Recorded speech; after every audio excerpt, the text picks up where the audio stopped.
Battle English at WeSpeakEnglish.com, where the pen is mightier and the language is the true battleground. There will be 3 rounds. Round 1 is critique combat. Round 2 is the grammar gauntlet. Round 3 is the lesson showdown. Remember, this is a fun, friendly, educational battle. Discussion of topics, questions, and answers is encouraged. And for everyone watching at home, you can learn more about Battle English at WeSpeakEnglish.com. In today's battle, we have Geoff, aka Fluent American, aka the Flue-tenant, taking on Daniel Thunder from Down Under. The judges of today's battle are Jennifer from English with Jennifer and Christopher Huntley, Kris Amerikos.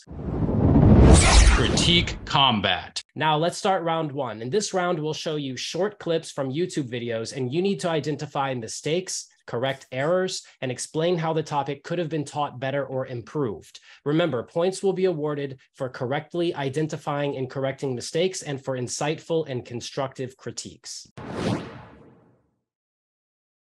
But, if I was, for every inch taller I would have been, my life would have been 30% better. And so things worked out great at 5'8", but at 6'1", I would have taken over for Conan. I had trouble with that one, Kris. I couldn't find a mistake there, unfortunately. Sorry to say. He repeated himself, but I couldn't find an exact grammar mistake, unfortunately. Okay, maybe you have other commentary on the video or something. He said it really quickly, the words together. He said, I had been, and he said, but unfortunately, he said it very quickly, but I couldn't see any grammar mistakes there, unfortunately. Yeah. All right, Geoff, do you want to add anything to this? Yeah, I think, so he's getting into some hypothetical territory, right? He's basically saying something like an unreal past conditional. That's basically what he's doing, kind of playing around with. So that repetition of if I would have been, then if I would have been, kind of things like that.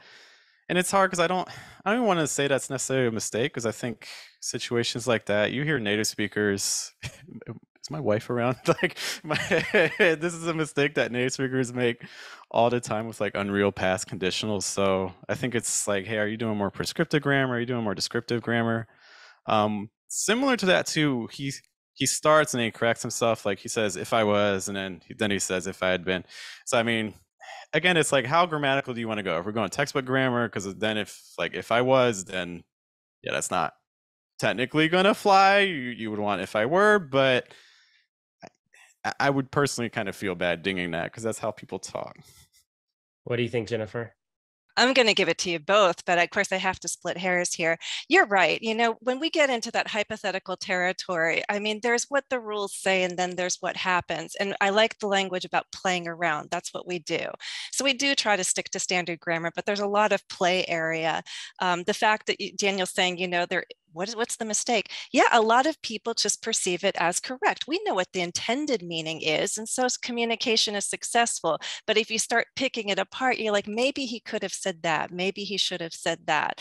So the would have been repetition is a bit awkward, but it still conveys his message. So I would say technically, I would also avoid saying incorrect or wrong. It works. It's acceptable. Could he have phrased it differently? Yes.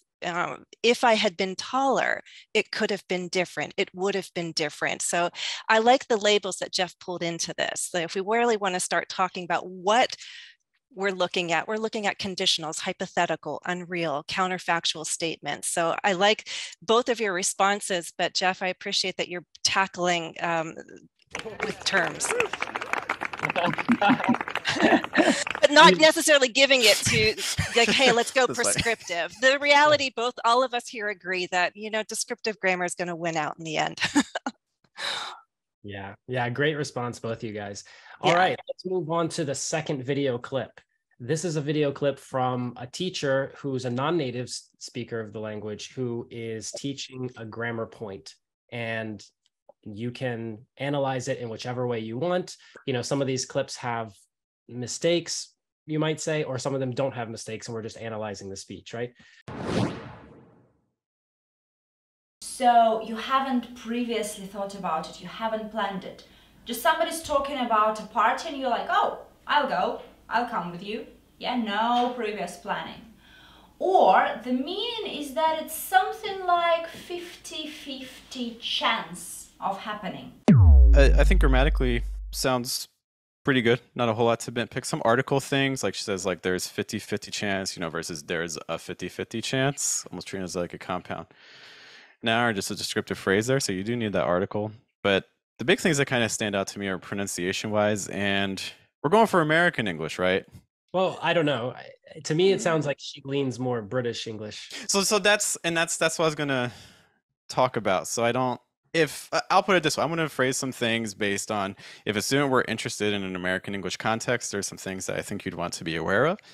Firstly, with diphthongs, sometimes your diphthongs are getting a little bit overly tense at the ends, like especially you hear like O sounds, like I forget if she said go, but there was one word that ends on an O, but it's kind of O versus like oh. Some other typical things of Slavic languages, kind of in connection with that point, some final vowel sounds. So for instance, over reductions, you see this on final E sounds. So like you could hear like 50 versus like 50. So making sure that your E sounds aren't becoming S sounds. That's a very common reduction for Slavic languages. Some of the things you want to watch out for, again, O sounds, sometimes getting overly tense, say O, or sometimes also getting reduced like an like window, becoming like window and things like that. I would also say the placement trend's a little high. Like it kind of sounds like she's talking kind of top of throat, back of mouth, versus trying to engage the diaphragm more and trying to get a little bit more airflow to pass through. These are all things that I think would help on a pronunciation basis. I do want to say one thing I liked just in terms of pitches in general in American English. When you're switching from one thought group to the next in a sentence, you do want to mix up your pitches. Sometimes her thought groups are a little similar in pitch, but there are times, for instance, when she's describing dialogue, like she's giving that example of the party, and then she says this, and then you say, oh, well then, so like, yeah, when you switch to describing the dialogue of another person, very natural strategy to raise the pitch higher, and she's doing that. So those are some quick things I noticed. Awesome. Great answer. Daniel, what do you have to add, or do you have anything to add? Yeah, I agree with Geoff with the pronunciation. It's very off. She's obviously not native. She has a really, she's correct in her explanations with explaining will, with its spontaneous, or it could be probability, 50-50. She says the mean, which is could be confusing. I immediately thought that was a mistake, which she said the mean of da-da-da-da. I think she should have said the meaning of that. But then I thought a mathematical thing, a mathematical thing came into my mind. Does she mean the mean mathematically? But I think she meant to say meaning, but she didn't pronounce it very correctly. She's absolutely right. It seems like she's teaching very well with the will as it's in spontaneous. It's for probability. It's things that happen in the last minute. So I thought it was pretty good. But other than that pronunciation thing and the mean word, other than that, it was pretty good. Teacher, good lesson, I thought. All right, let's go to the third video clip. Last year, my friend Danny, and I still want to kill him for that, set up a blind date for me and a friend of himself. That was a lady he was working with. The immediate mistake there, a friend of himself, obviously sounds incorrect. A friend of his, would be the correct phrase. A friend of his or a friend of himself is incorrect. Other than that, it sounded quite good. The description he was using was quite good, but other than that, that's the only mistake I could find here for that. Anything to add? Yeah, a couple of things. Pronunciation-wise, really helpful that he put up the subtitles, because you see things, for instance, Danny becoming Danny. So we got some vowel things, confusion with that a sound linked with a nasal, so like Dan, that and. There's also some stress-related things. So he says blind date, which can be a compound noun. So sometimes you get the stress on blind, but I think the more frequent way you hear that is honestly with the stress more on date, like I have to go on a blind date with someone. So there's some stress things there. In addition to that, focusing on I teach pronunciation. So like the things that are standing out to me are especially pronunciation based. Like his pitch is very clear. He is reading. First, it's very clear he's reading. So some of this is just kind of public speaking stuff, because what's happening is his thought groups are very disconnected. There's not much joining his thought groups together. So basically, it's like if I talked like this, which is occasionally causing some of his stressed words to be a little bit unbalanced and not be correct. And it's also what it's also doing is it's never giving him a chance to flow, because he has so many stresses, because he has so many thought groups. So he's never really giving himself the opportunity to use some of those lower pitches that are much more frequent among native speakers, because every time you're going back to those stressed words, that's such a high frequency, you get really stuck at those higher pitch ranges. So I think trying to use some longer thought groups would have been really helpful, and trying to limit some of the stressed words would have been pretty helpful as well. So yeah, some stress related things, some linking things with thought groups, some mispronunciations of vowel sounds. Those are the big things I'm noticing really quick. Yeah, I didn't notice that he was reading. Like that didn't strike me at first. But now that you said it, I'm thinking about it, I'm like, I need to go watch it again. Yeah, watch his eyes too. He's definitely like staring at like I didn't notice he was reading either, yeah. I could be wrong, but it sounds like it's a teleprompter. That's why I haven't bought, even if I had the money, I don't want to buy one, because I don't like seeing people's eyes. You can see it happen. Yeah, never. Yeah. All right. Well, those were great answers. Let's go to the next video clip. Guys, the next clip is going to be a native speaker. She's giving a talk. It's an ed talk, not TED, but an ed talk. And she's talking a bit about her own personal experience. So listen out. Is there anything that you would question? You ever heard of kids that said, nobody never says nothing positive about them? That was me. So again, this is where we're getting back into that prescriptive descriptive grammar. And I think something that we see is in this speech, we find some like double negatives, you never said nothing and things like that. So grammatically, if we're going from a standardized approach to grammar, that would stand out. But at the same time, I think this is a tricky one, because there's a lot of privilege and there's a lot of social linguistics and hierarchies and things like that, and positions of power that come into play. So I'm very hesitant to point these as mistakes, especially in the sort of like English language learning context, because the reality is that we already are in a society that puts this sort of speech pattern at a disadvantage. And one of the things she's doing too is it's not even necessarily her own speech. She's taking on the voice of one of her students or another person, who's using these things. But we're already, as a society, like in North America, already kind of penalized that. And other countries see that too through the media. So then other countries start penalizing it as well. So this is a very tricky kind of clip to play, because it can continue to kind of propagate the sorts of ideas that disadvantage people who are already disadvantaged. Those are kind of big things that stand out to me. Awesome. Daniel, what do you have to say, man? Yeah, so definitely agree with Geoff about the double negative. She says, nobody never says nothing positive about them, which is obviously incorrect. She should have said, nobody ever says anything about, nobody ever says anything positive about them. So she should have said it that way. So that's an obvious mistake there. Just thinking about it, you could say, again, it sounds natural and people talk like this, but obviously this is incorrect grammar because it's a double negative used together. Nobody, you could say nobody, and then comma, never says anything. So in a way, she could have said gotten away with the never if she wanted to, but the correct phrase, nobody ever says anything, is the correct one. Yeah, that's it. In the last battle, the other judge asked this question, so I want to ask it to you. I think it was to the other person last time. How do you define what's correct? What's in the dictionary? It's what's correct. Everyone agrees that the language should be like this, these rules, and that's the correct way. Obviously, everyone breaks those rules, and obviously when people speak naturally in the street, they break those rules. So, but to say it's incorrect according to the dictionary, according to the grammar rules, it's incorrect. But even though people break those rules, that's my answer. Yeah.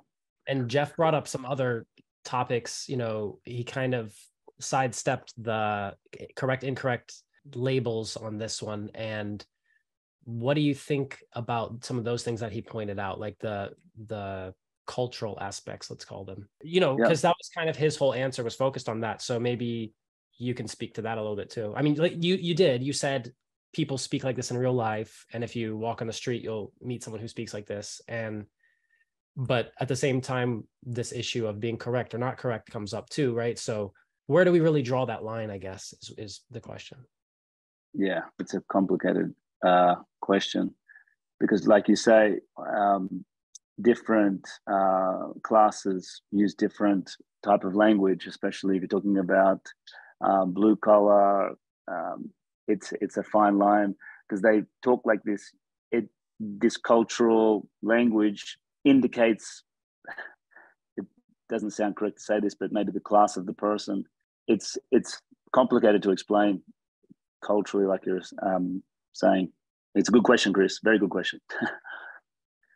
Yeah, I'll jump in and say, guys, this is not all fun and games. I mean, the battle, it is a battle. There are going to be some very difficult things thrown at you, because the reality is we do have to face this. We do have to face these questions of what language are we teaching? And the question is, you know, do you have your viewpoint defined? And how are you going to explain to students, say, but this is what I'm hearing, and my friend says this, or I was at I had a conversation at work or at school, and they all said that. How are you going to respond? Because what you're teaching the classroom could be different. It's the prescriptive versus the descriptive.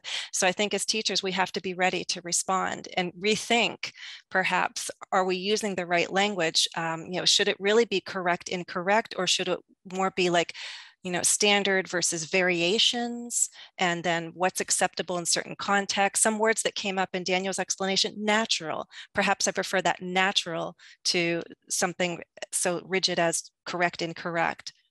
What sounds natural in a certain context? What sounds natural in a certain circle? There are different patterns that are natural, but we try to navigate this carefully and give the best advice to our students so that they are natural and effective the majority of the time, right? Very well said. Yeah, absolutely. All right, let's jump into the next clip. The next clip is of a very well-known YouTube English teacher, but I don't want you to analyze it thinking of them as a teacher. Just analyze it thinking of them as a non-native speaker who has learned English to a very high level, and analyze it this way. Why in a car but on a bus? In is used with means of transportation where you can't stand up. Oh my God, English, you're so complicated. So you can't stand up in a car, so you say in a car. You can't stand up in a helicopter, but you can't stand up on an airplane. So on an airplane, in a helicopter. On a bus, in a car.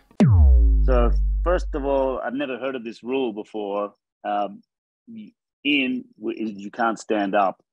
So I'm just basically trying to think about this, what you're saying. But necessarily it's not true, because you can stand up in a train, for example. So this rule that you're saying is not really true. For example, you can stand up in a train. She said you use in a car because you can't stand up in the car.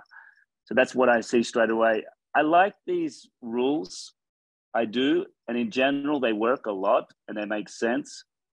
But there's a lot of exceptions. So she could be caught out there, and a lot of people could call her out. Like I just said, you can stand up in a train. I'm in a train. You can say that. But she just said the rule is you can't stand up in a train. So that's a rule with a lot of exceptions, she's saying. So probably not the best rule to teach. That's my answer. Yeah, it's always tricky with prepositions. Prepositions are always about exceptions. for everyone watching this, please know, like, no matter what language you learn, like, prepositions are probably like the hardest thing, and articles are probably like the second hardest thing. Like, I don't care what the language is. Grammatically, I thought what she was saying was fine.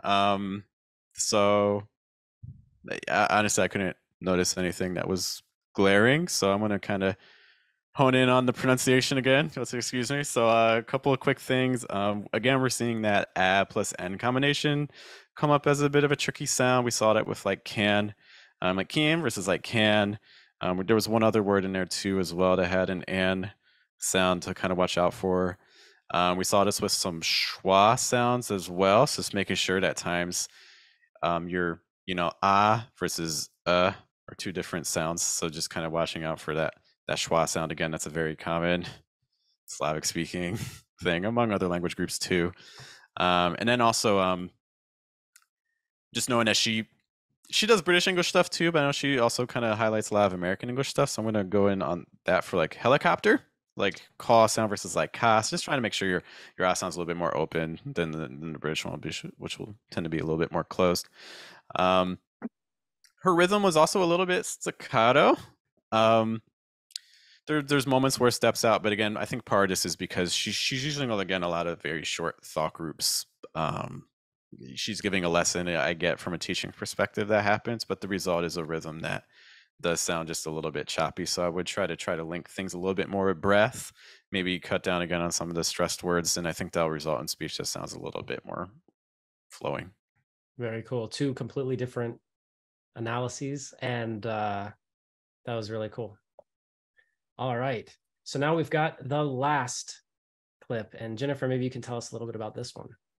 Just a little one, guys. This was a short one, native speaker, and it's kind of like a TV show. So we'll see if you catch anything questionable or not. Here's the mischievous pickle I put them in. The best case scenario is clear. They should both stay silent. From a presentation perspective, this feels like a lesson. This feels like you're teaching. This doesn't feel conversational. And the reason it doesn't feel conversational is in relation to just some of the intonation patterns of things that are being given. Like the is clear. They should both be silent. Like that's not a natural conversation pattern. That's a pause used for public speaking. And it's a good effect to make things sound a little bit more dramatic. But I like, there's a great range of pitches being used. So like even with that thought group, like is clear. And then we get the drop. They should both be silent. So that's something that you see among native speakers, is that when you're switching from one thought group to the next, usually your pitch register is also going to change. So whether you're going from a high point to a low point or a low point to a high point, and that's something that he's doing, I think, to pretty good effect. Another thing he's doing too, he's also incorporating some pauses, which is something that I know pauses have a horrible reputation, but actually native speakers pause a lot, and there's a good chance that among English learners, you actually may be talking faster than native speakers in some situations. So trying to incorporate some pauses in your speech. I like the stress words. There were some tricky linking situations that I think a lot of English learners encounter. Like I think it was like path followed by like an S sound.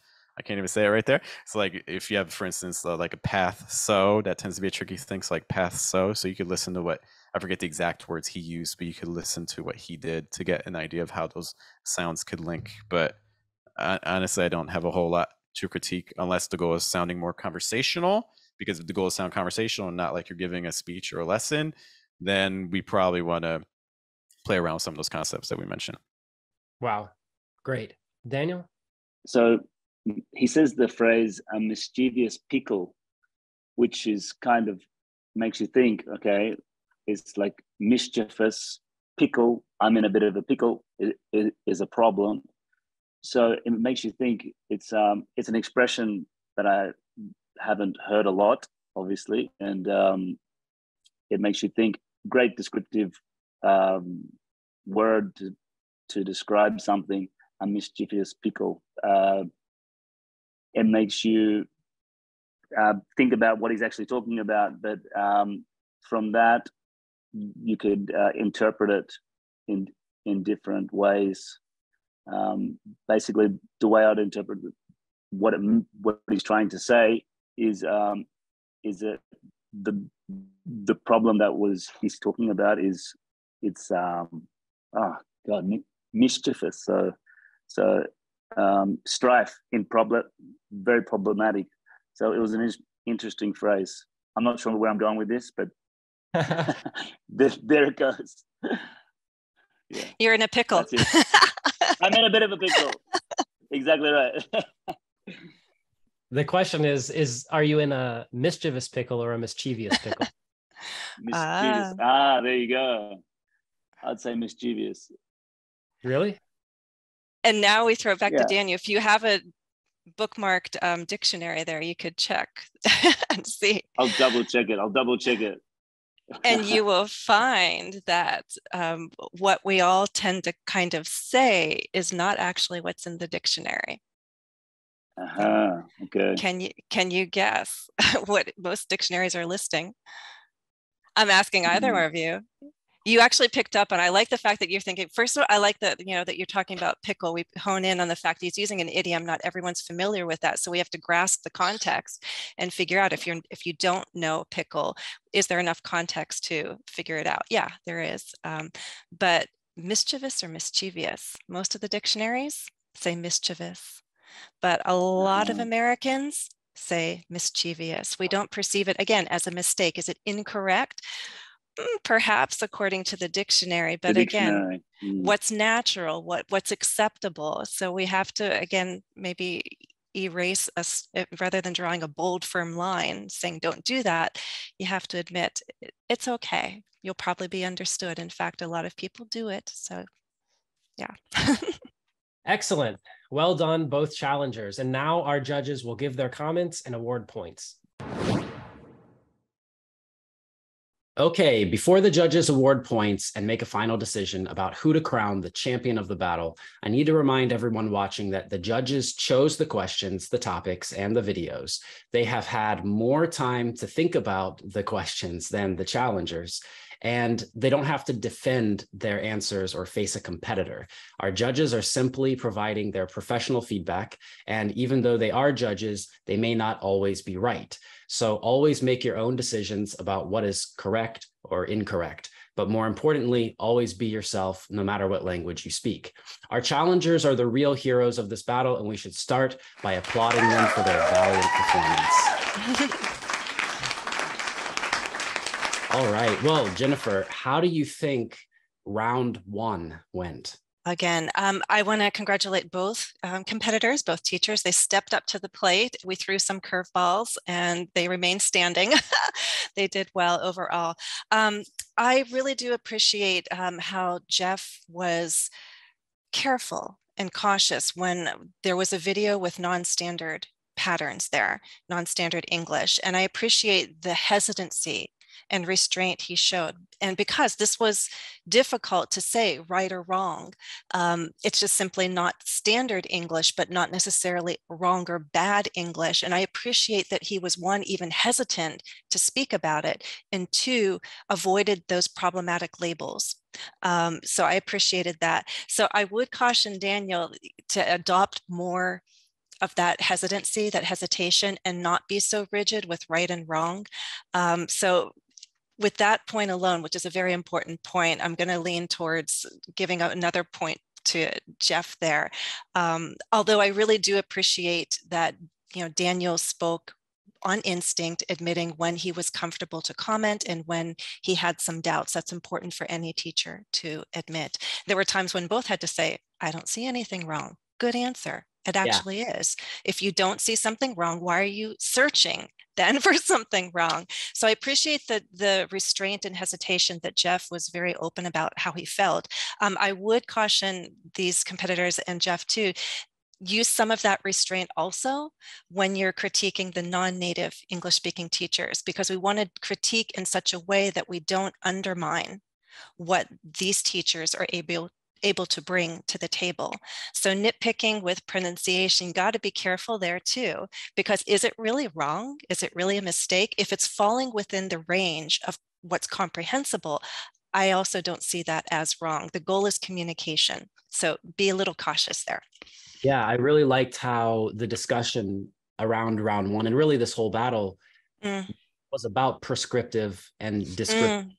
And I think it'll be really valuable for us to kind of share some more information to kind of discuss that more, because I feel like a lot of people, students and teachers, aren't even aware of that. And that's kind of the feeling that I got from a lot of Daniel's responses. Not that he was like a hardcore committed prescriptivist, but that he had, you know, been brought up in the teaching style of prescriptivism. And I feel like I've fallen into that, especially in the early years of teach. Like, that's where you go. You're like, oh, there's the rules. I know the rules. I can teach. And so yeah, maybe for everyone who's listening, watching, you can just kind of put into, you know, a few words, what is prescriptive grammar and what is descriptive grammar? Sure. See if you agree with me. It's just prescriptive prescriptions, like what a doctor says, you know, here's your prescription, here's the medicine, take it. So it's what the books say, it's what the rules say. It's very rule-based. The dictionaries and the textbooks usually present the prescriptive grammar. You go to the dictionary, it's generally that prescriptive grammar. Descriptive is describing how grammar is actually used. So again, descriptivists would say, hey, it's not wrong. This is what is being done. These are the patterns that are used out there in writing and in speech. So you got to be careful with those terms, right and wrong. Now, in the context of, you know, test prep, for example, there is going to be a right or wrong. And we as teachers have to present the more standard patterns, because those are the patterns that are going to best serve our learners, especially in academic and professional contexts. And on a test, it's going to be right or wrong. They're not going to accept those double negatives. The subject-verb agreement has to be there according to the books. But in general, even the dictionaries are starting to loosen it up. So there is this general flexibility that is growing, and we as teachers need to be mindful of that too. So, and you know, in this context of a battle, a competition, I feel like people are pushed more. Yes. To say correct, incorrect. And you know, that's kind of the inspiration, I feel like, here, because there are so many videos out there saying, don't say this, say this. And like, that might get views, but at the end of the day, it's a kind of a prescriptivist approach to what's happening. And I feel like that gets lost a lot when students are watching videos, because they might see a teacher like Geoff, who is very descriptivist, or we would say that he's leaning on that side, and they might say, well, why doesn't he correct the mistakes, right? Not really understand that core fundamental difference in the approach as a teacher. Whereas a teacher who just says mistake, mistake, mistake, are going to fall in love with that, and they're going to say, I learned so many rules and mistakes, right? Right, but that same kind of flexibility is also what I would recommend we all as teachers adopt also in the sphere of pronunciation.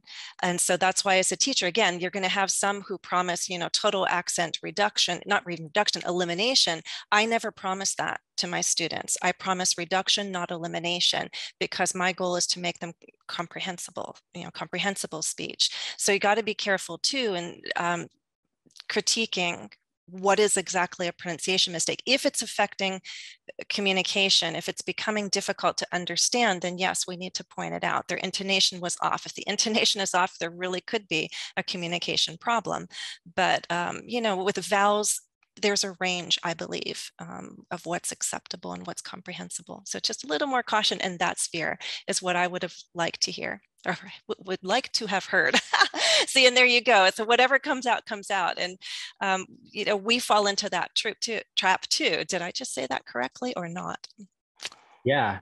Yeah. And so I guess prescriptive grammar is kind of like laws, right? Like rules. Like driving. You're driving, there's a speed limit. And it's not that you can't break it, because you can go faster, but it tells you what you shouldn't do. It tells it, like, you have to be taught that thing. You have to learn it, and you know that you know it. You consciously know it, and you can break it. But on the descriptive side, it's more like you're walking outside in the heat and you sweat. And so, like, can you tell your body to cool off? Your body will do it. And this is just a rule describing how things work. right?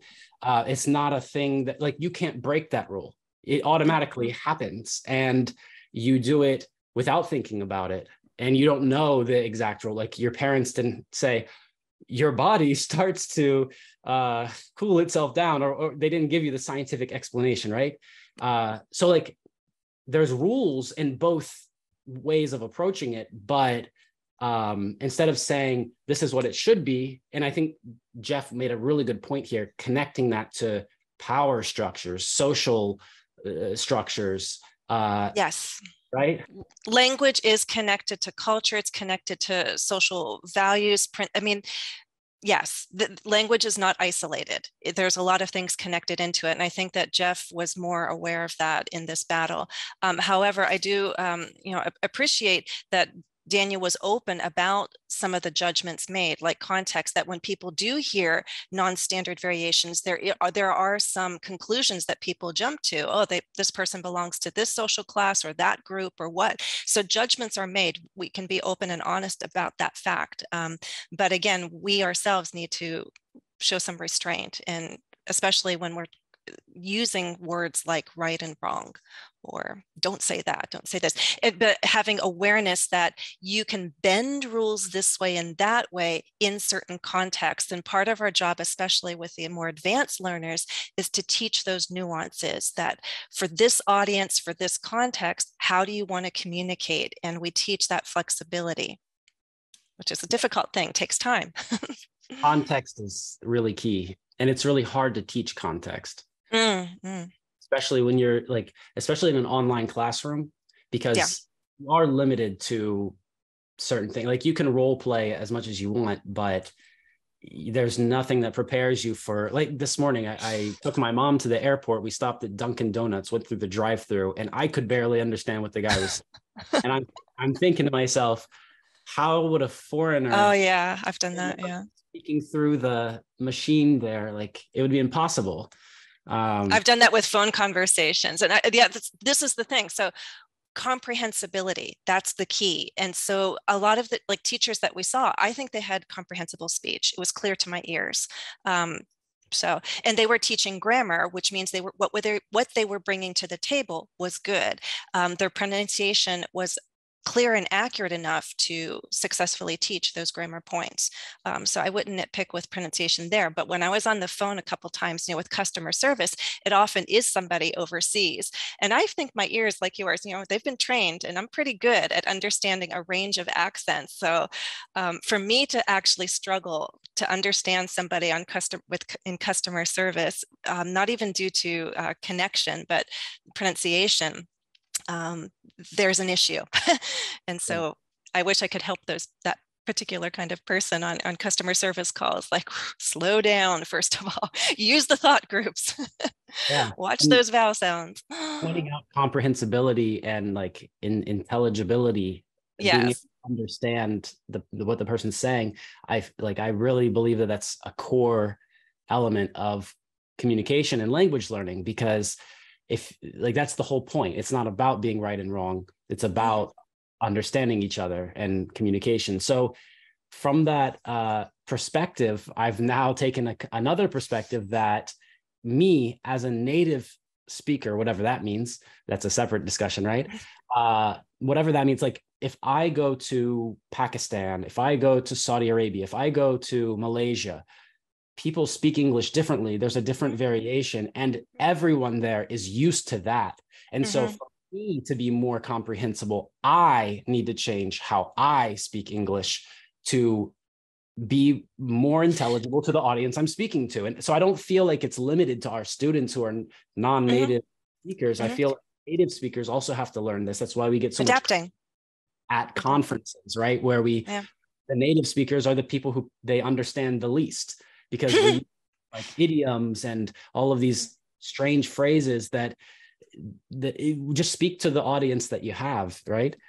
It's also, it's not like idiomatic language, of course, that can be problematic, but the people who love to show off their vocabulary and sound super intelligent, okay, great, you have more active vocabulary than I do, but if you're constantly throwing out that words and people can't understand, you're not being successful as a communicator. So there's a time and a place to sprinkle those low frequency words, and, really, and not to show off, but again, for the sake of communication, because that specific word really captures the idea you wish to express. So again, it's having judgment of what's appropriate for your audience. How are you trying to communicate? What are you trying to communicate? For whom?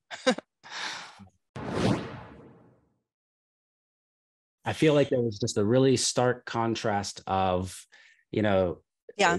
Daniel taking the prescriptive approach and Geoff taking a more descriptive approach. And so that made it hard for me to say like one way or the other.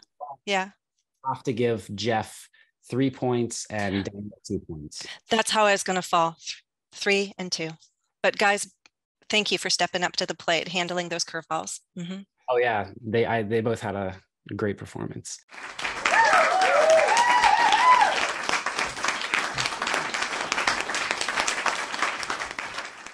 Okay, that's round 1. Stay tuned for round 2. Remember to subscribe to our YouTube channel and don't miss the next round or our future battles. Click subscribe now. Grammar Gauntlet. Are you ready to start round 2? In this round, we'll ask you questions about the English language. You'll have 10 seconds to think about your answer and give your response. Remember, this round is focused on accuracy and correctness. Try to use rule-based explanations. All right, guys, here's the first. You're not going to know your left from your right in that kind of situation. Your, I'd say here is incorrect. You need the apostrophe RE here. You are not going. To be correct, going.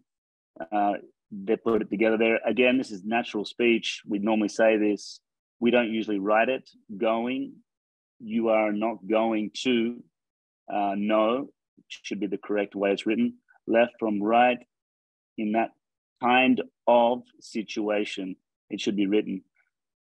Kind, and then new word of situation. That's the way it should be written.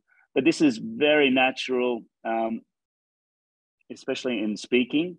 And a lot of people say this, a lot of people write this in text messages. This type of speech would be acceptable in a text message.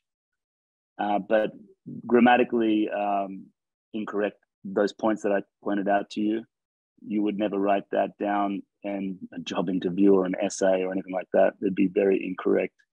So I see 3 mistakes there, Kris, basically. Geoff, any rebuttal? No, so your with the apostrophe RE. Going to versus gonna. Know your left from your right in that kind versus kind of situation. Just other possibilities too. You could use more parallel structure if you wanted. Like instead of know your left from your right, you could also say you're not going to know left from right, or your left from right, or things like that. Just some other things you could play around with if you wanted to. But the first points are the more major ones. All right, we can go to the second. In that case, I suggest you to talk with the person and try finding a compromise. So we have some subjunctive. Look at that. Also some punctuation things. So in that case, comma, I suggest you talk, which talk should be treated as a base verb. After suggest, other verbs like that would be like recommend or like demand and things like that. You talk with the person and try finding a compromise.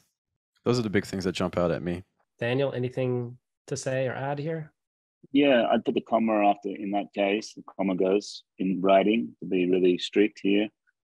I suggest you talk without the preposition to would be the correct way.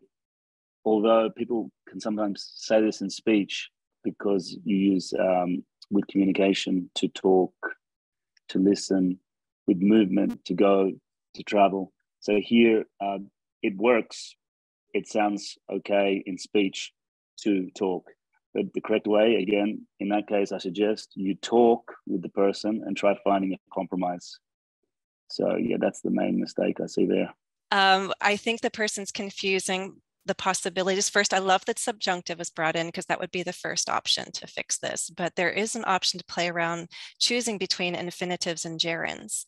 So I don't see to talk as a preposition. I see that as a possible infinitive. The person was thinking, hey, I'll stick an infinitive in there. But what would be the alternative with a gerund? Does anyone know? in that case, I suggest talking. Yes, that is an alternative. I suggest talking. And if we jump back to Geoff, who was talking about parallel structure before, then what kind of parallel structure would we have, Geoff? It's like talking with the person and trying to find the compromise. Trying to find. So I'm going to throw it back to Daniel. I'm going to push you guys a little further. What's the difference between try finding and trying to find? I don't know. If honestly, I'm going to be really honest here. If a student asked me that question, I would say there's no difference. Could there be? I'd say Chris is saying yes. Well, let's give Geoff a chance. Chris. Wait, let's throw it back to Geoff. Geoff? Jeff. You know, it's compared to like a lot of the other verbs like forget or remember, like gerund versus infinitive, like the differences in gerund and infinitive for try are so much slighter. They are. So it has to do with like, you know, possibility versus, I'll be honest, I forget what the other one is, but yes, technically there is a slight difference, but I think for intents and purposes in like most situations, I don't want to say they're interchangeable, but the difference in meaning isn't going to be enough that people are going to be confused or misinterpret what you're saying. Good point. Good point. That there is a subtle difference. It's not usually going to create a misunderstanding, but technically there is a little nuance, right, Kris?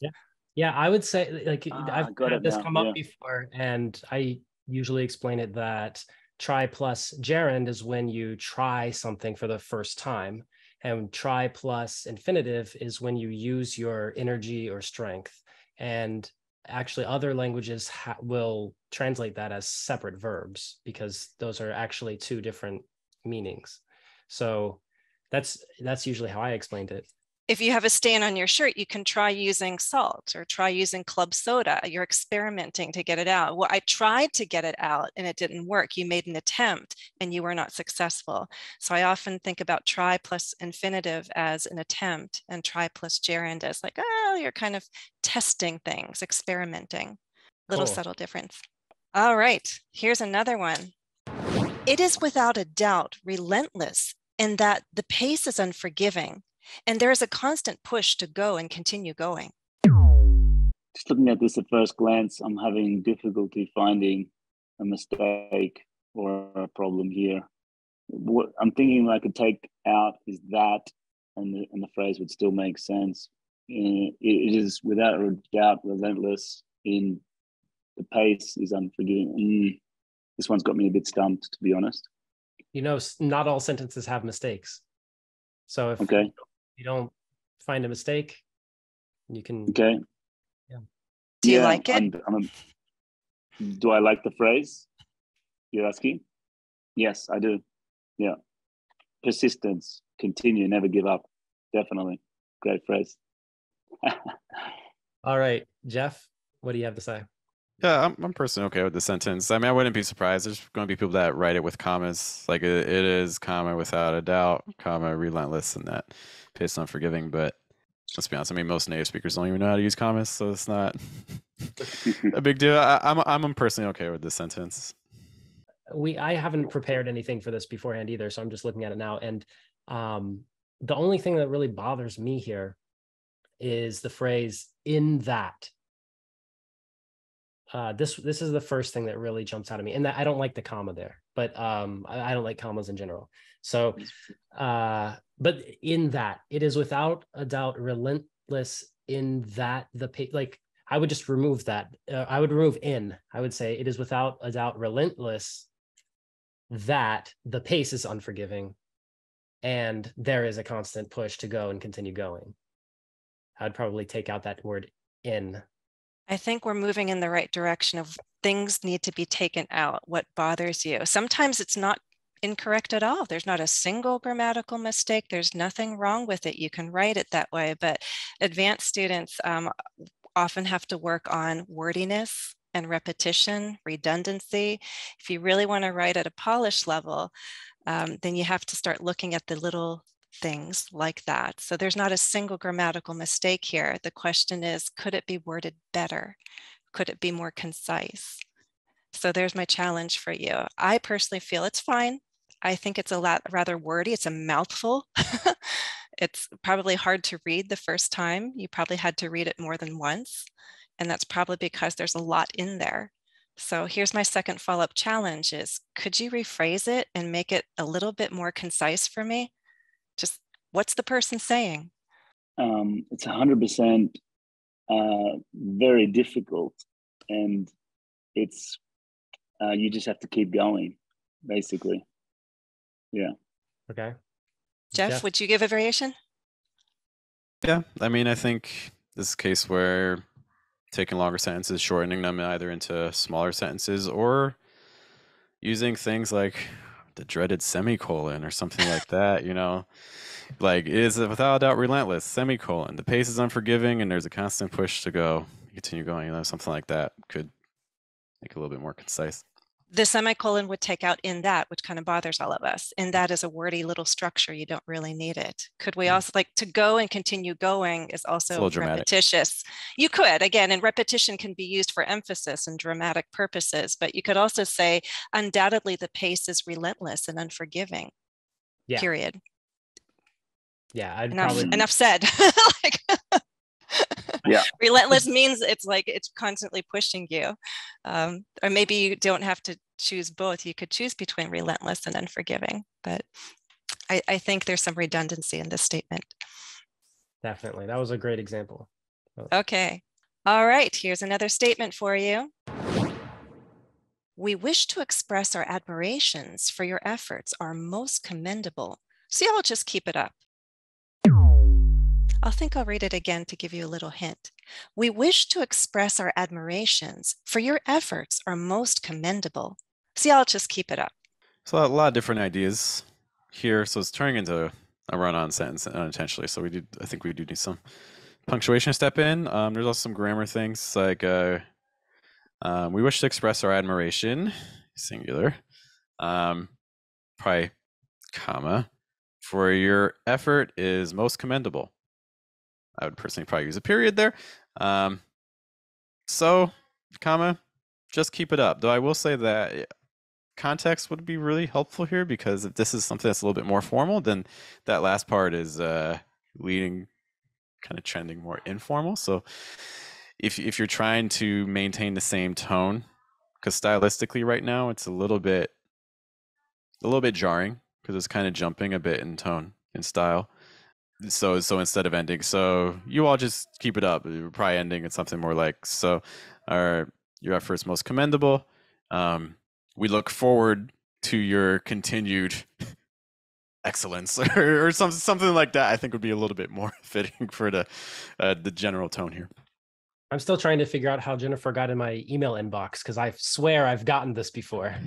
It looks exactly like an email that keeps coming to me every day in my inbox. Daniel, anything to add here? Two things I can say. We wish to express our admirations for your efforts. After that, are most commendable. We wish to express our admirations for your efforts. And you could stop it there. It changes when it says our most commendable. It kind of drags it out there. If you can make it shorter, I'm just thinking it would be more effective, the phrase, we wish to express our admirations for your efforts. And then you could continue on with another phrase, for example, a full stop there. Obviously, so you all just keep it up. This is kind of like very informal, colloquial language. So if I was making a speech, I'd recommend against using that. It could turn a few heads. People could judge you in a different way. So I wouldn't use that in a speech, for example. So you all continue doing a great job would be much better to say in a speech, for example. Like I said, it's a bit street talk, colloquial. So I think I think like if we're thinking like written email, yeah, I 100% agree. I think the one place where something like this actually could work would be a speech, because speeches you're relying on contrast.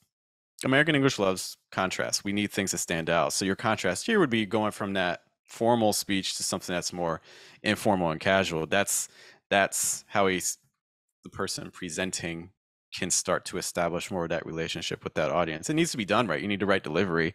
Like, we wish to express our admiration for your effort. It's been super commendable, guys. So you all just keep it up. You're doing great. Like something like that, I think can be done well, depending on the right situation. So I'm just a little hesitant to say speech. No, I think in some ways action can be a device that brings your audience forward with you instead of creating distance. Like, I am the speaker, you listen to me, and distance. I love that you guys are bringing context. Good point. Context is key. Is this written? Is it spoken? What is it appropriate for? And if we put it in a written context, we're somewhat hesitant to keep that last line in. But if we shift it to a spoken context, it could be used. The final line could switch, as Geoff said, to that informal delivery. Final challenge with this one, the writer could be confusing the two different uses of the word for. How could the person be confusing for? Because there is more than one way to understand what the person intended. Remember, there's more than one use of for. Hint, hint, fanboys. What if I put a comma before the word for and after admirations? Better. I like that better. Why, Daniel? Why does it make sense now? With one idea, we wish to express our admirations. Stop. For your efforts are most commendable. It's breaking up the two ideas now. It's clearer. And what does for mean? Makes more sense. What's the meaning or purpose of for if we use it as a conjunction? Because.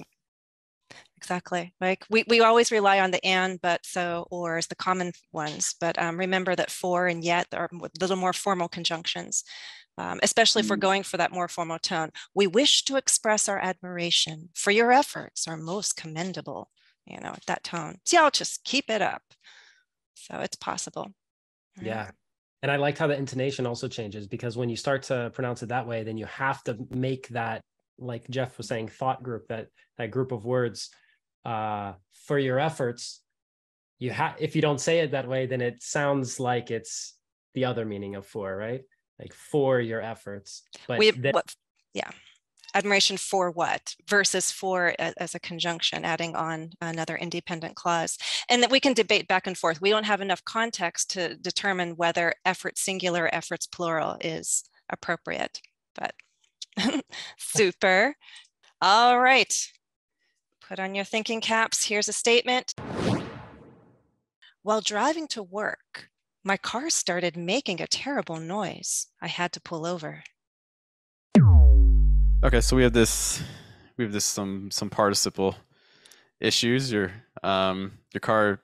I mean, I guess technically your car is driving, but you're the one doing the driving, not your car. You'd probably have to say, while I was driving to work, my car started, because that phrase isn't technically describing car exactly. This car started making a terrible noise. Comma doesn't work because you have another independent clause there, so you have some options, which is nice. You can go semicolon or you can go period. I'd probably opt for period myself, but it's your choice. Those are the only things that jump out at me right now. Yeah, I agree with Geoff. I would never say period there, but I'd say full stop. Yeah.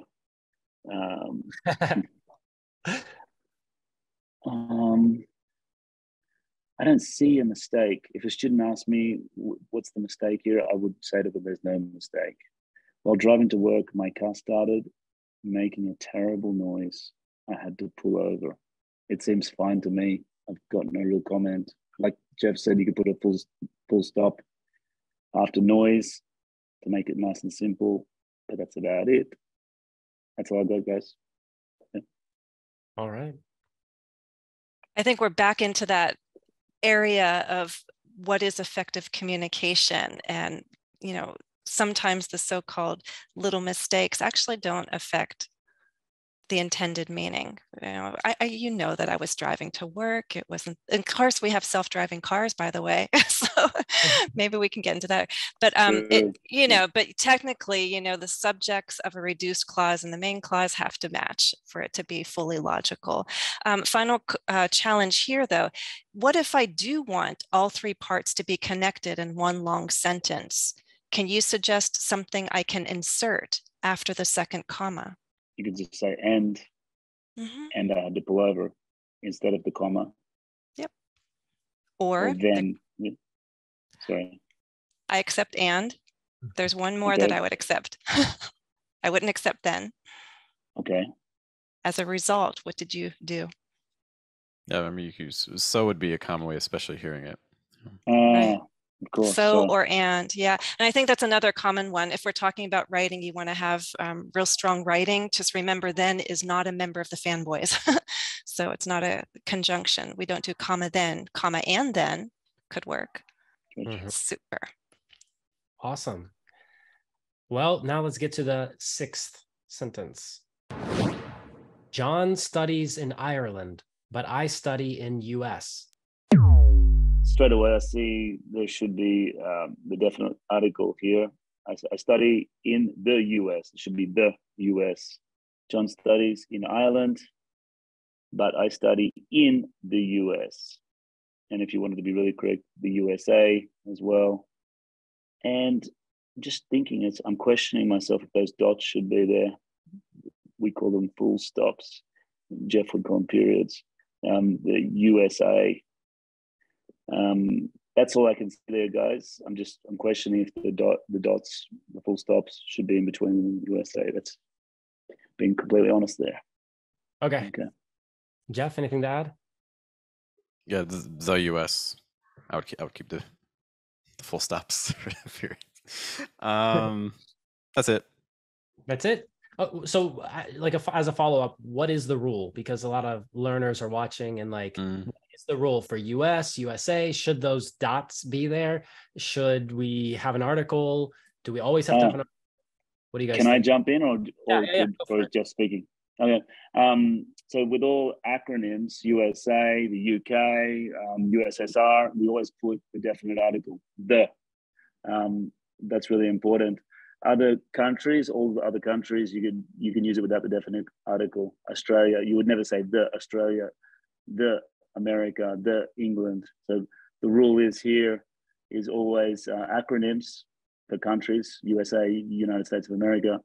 It's always with the. There you go. That's it. Okay. Sorry, Geoff. I know you live in Argentina right now, Daniel. So is the Australia that you know now the same as the Australia that you knew when you lived there? Could we use the Australia? Yes. Good point, Kris. The way you just used it poetically, yes, you definitely could say the Australia that I once knew. Definitely, you're right. You're absolutely right. So in some contexts of talking, you can definitely. Good point, Kris. Yeah. Also, like if I tell you, you're like, oh, Kris, where are you from? And I can say, oh, I'm a U.S. citizen. U.S. Okay. So, I mean, Geoff or Daniel, maybe you can explain those things away for us. I mean, a U.S. citizen is a little different, right? Because now you got an adjective form versus a, we're using as a noun. But yeah, usually it does go in before countries are unions, countries are islands. There's a whole other host of reasons why you want to use the in certain situations, kingdoms. So that's why the United States being a union, that's why you're getting that. So, even if it's not abbreviated. Uh-huh. And so you'd say the same for the US, the USA? Like, do you live in USA or do you live in the USA? The USA. Because it's still a union. I mean, I'll fight someone. No, super. No, I'm jumping in that corner. Republics and islands, unions, they all take it. That's why the Bahamas, the Philippines, etc. But there's always, and the more specific you want to get, then that's when we need the help of our friend, the definite article. As soon as we start becoming specific, we need that help, right? The US today is not the US 100 years ago. And yes, once we make it a noun modifier, then the rules change. Awesome. So question number 7. My doctor, who is also my mom's best friend, has 2 dogs. So we have some decisions to make. Is this a restrictive clause or non-restrictive or identifying, non-identifying? So like To comma or not to comma. So if you're viewing this as the doctor, this is assumed information that your speaker and your listener both know who this doctor is. So it's just kind of extra information.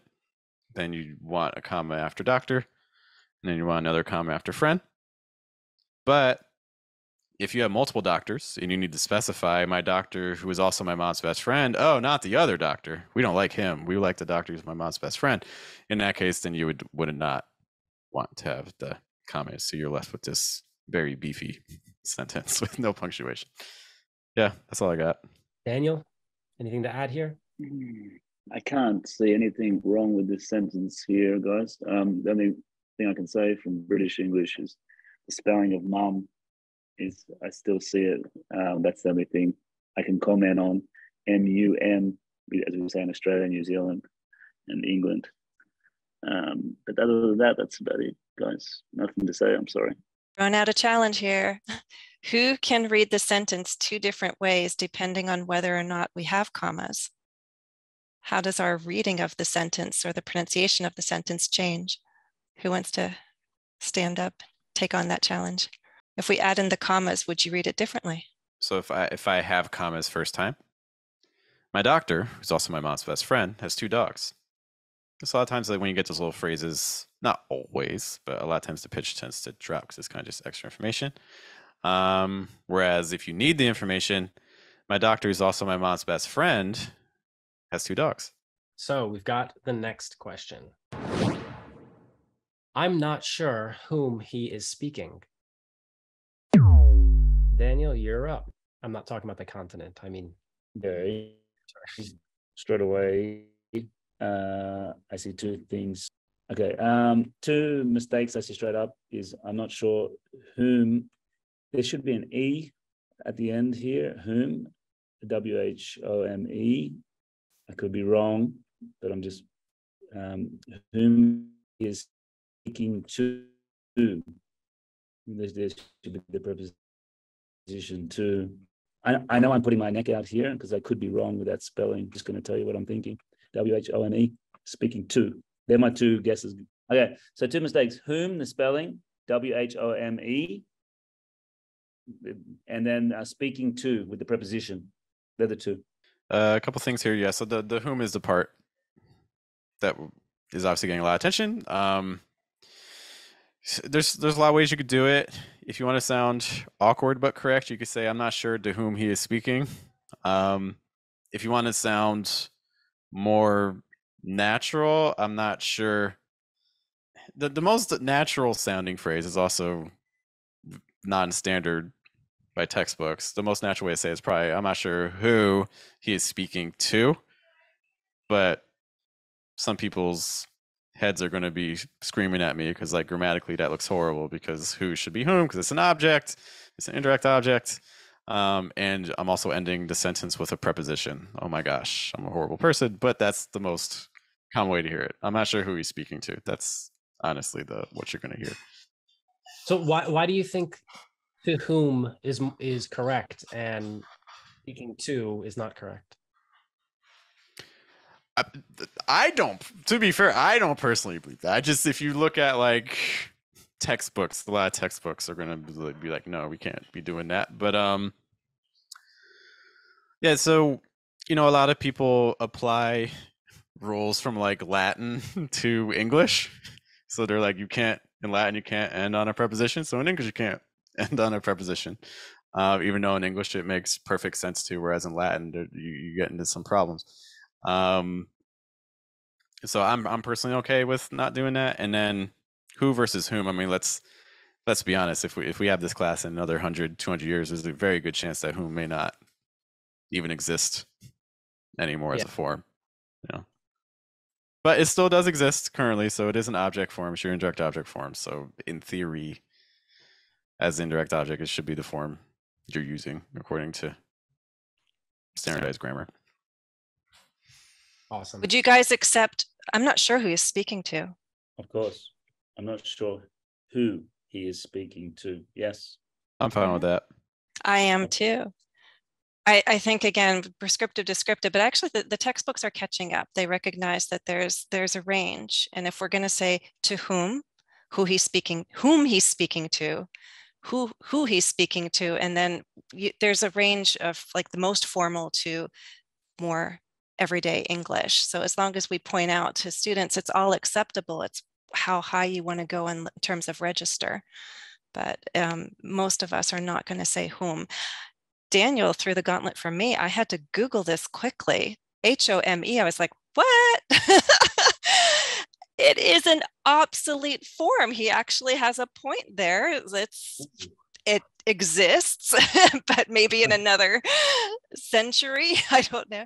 But it's an obsolete form. I've never encountered that, but perhaps in like Old English or Middle English, it was there. We all get to learn something. Yes. All right, moving on to the next question. $75 is more than $72. Immediately, I see a mistake there with the comparison. THAN should be spelled, not THEN. Then spelled here is like after, for example. Just if the way I'd explain it to a student is just you do that, then you do that. Here, it's a comparison. So you need to be spelling it THAN. Same pronunciation, just different spelling. Very confusing for a lot of students. This $75 is more than $72. Logically correct. Yes. Okay. Okay. Just thinking about it. Okay. Good. I could have gone there on one of those questions, right? Yeah. What do you say? Yep, that's actually the pronunciation, because for me they would be distinct, but I guess in some situations with reductions and things, than could sound like then. Yeah, more than, but regardless, yeah, you need the than because you're comparing. You need some dashes. If we're getting technical, you should have like 70-5, 70-2. But I mean, who actually uses dashes? People are just, yeah. I was hoping someone would catch that. Yeah. I got you. I got you. Technically, guys, I would not call it a dash. Right. Yeah. Okay. When you teach programmers long enough, then they make sure that you know the difference between a dash and a hyphen, and yes, those symbols. Dashes are nice to like sort of to add on something there. Another thought. It's a nice little tool there in writing, perhaps. I have a quick little challenge here. Why is it correct, asks the student. $75 is plural. Why are we saying is? That doesn't make sense. Dollars is plural. Why can't we say $75 are? Shouldn't we be saying what? Great. Money, I'd say straight away to that, money is uncountable. We say how much money. We don't say how many. With many, we use for countable. Much is uncountable. Money is always uncountable. Time is uncountable. I've never. But the word here is dollars, though, isn't it? True. I thought that referred to the same thing, dollars. But is a dollar countable or uncountable? Now you've got my head in a Sorry, Geoff. Yeah, I mean you're treating as a unit. Mm-hmm. You know, it's not necessarily 75 each of the dollars. It's that this one group, $75. It's like a team. You know, the team is, at least in American English, we treat it as singular. So that's how the view is, and that's why it's going to be treated more as a singular. Anytime we take numbers, things, we put it into a collective unit, we see it as the unit and it becomes one again. So you need 1,000. 1,000 is too much to ask. Not 1,000 are too much, but 1,000 people were there because now I'm counting them, right? So we could approach numbers and things as individuals or as a collective unit, right? And as you said, in American English, once we start getting into collective nouns, collective units, we generally perceive them as singular. With one exception, right? Police. Then we get into collective nouns versus aggregate nouns. Yeah. Awesome. So let's see. The last question here is, please allow myself to introduce Thomas Rogers, the president of Atlantis. Yeah, please allow me.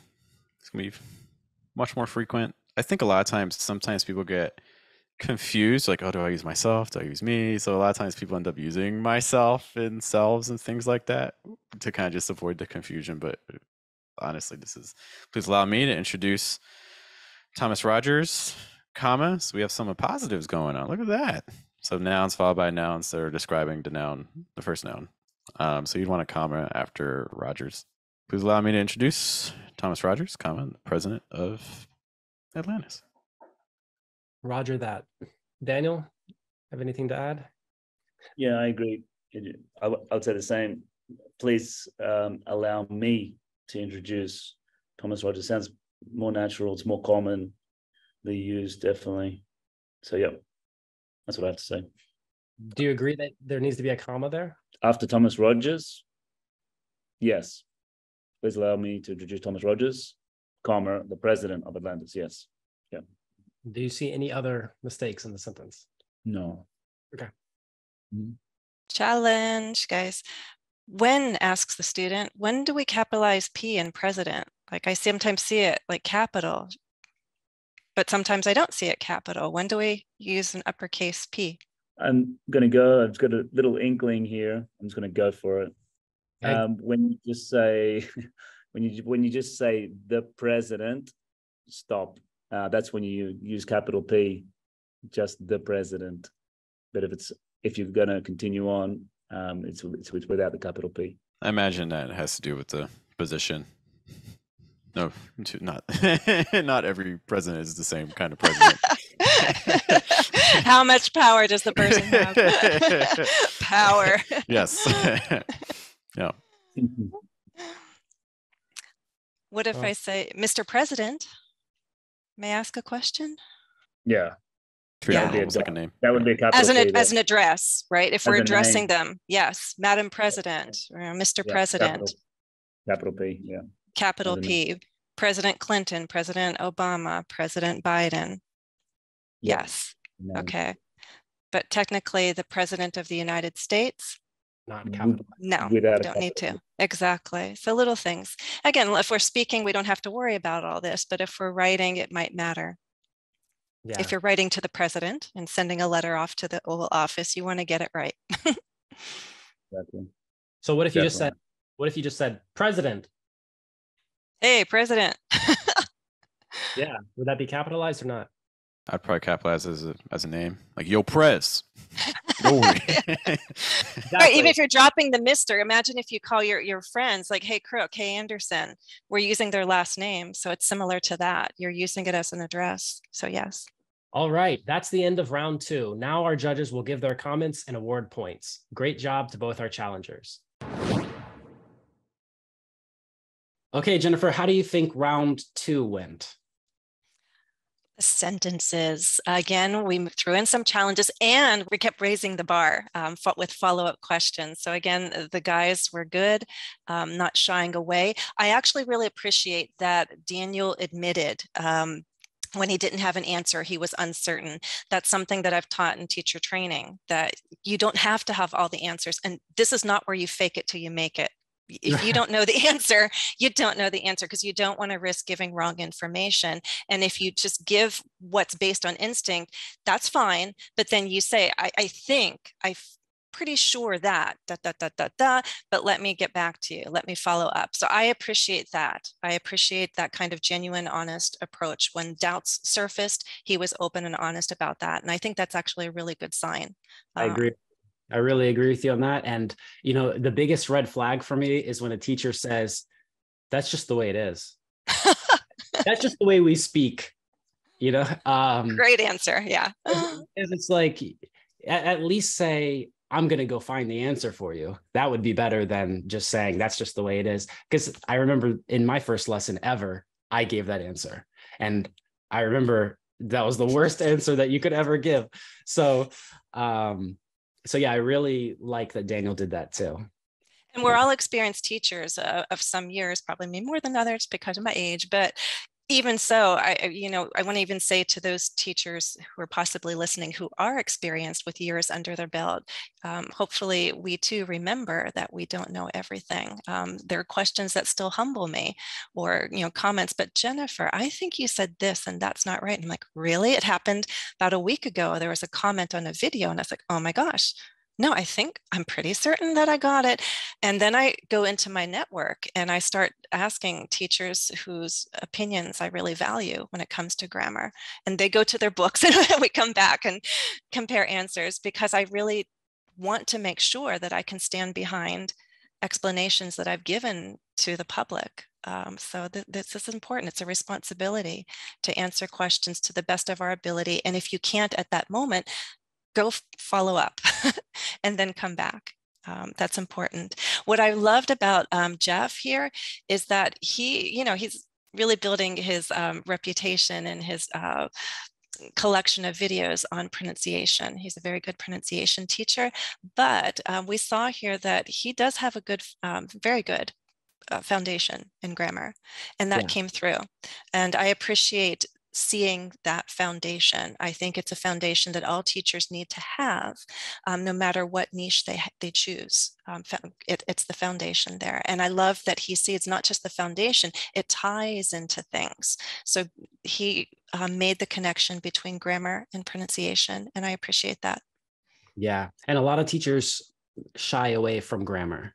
They're scared of it, or they think that students don't like it or don't want to learn it. And I don't know if you've had that experience with this, but yeah, I've had people tell me that they just don't want to teach any grammar, and I'm like, well, how's that gonna work? Like, how are you gonna explain why it works the way it works, or anything like that, right? How are you gonna give them helpful rules or strategies? So, life's not all about grammar, but like you said, it's the foundation.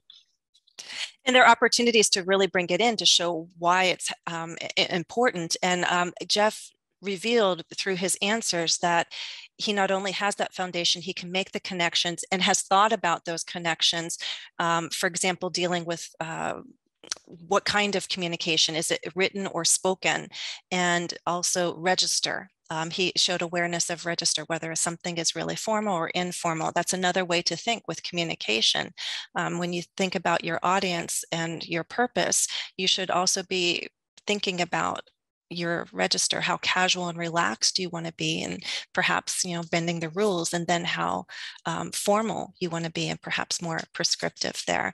I think it came up when I was pushing to see a difference in how you would read identifying or non-identifying clause, and Geoff knew immediately what I was talking about, that your pronunciation changes. So when we're writing, we work with punctuation. When we're speaking, we work with pauses and pitch, and he was aware of that, and I appreciate it. It's good. Yeah. And another interesting moment from round 2 was whom. Yes, the E. I'm like, because when he first said it, I was just like, no. And I saw everybody's faces kind of like, really? What? And then you looked it up and you said that it was an old or obsolete form. And I was shocked. No.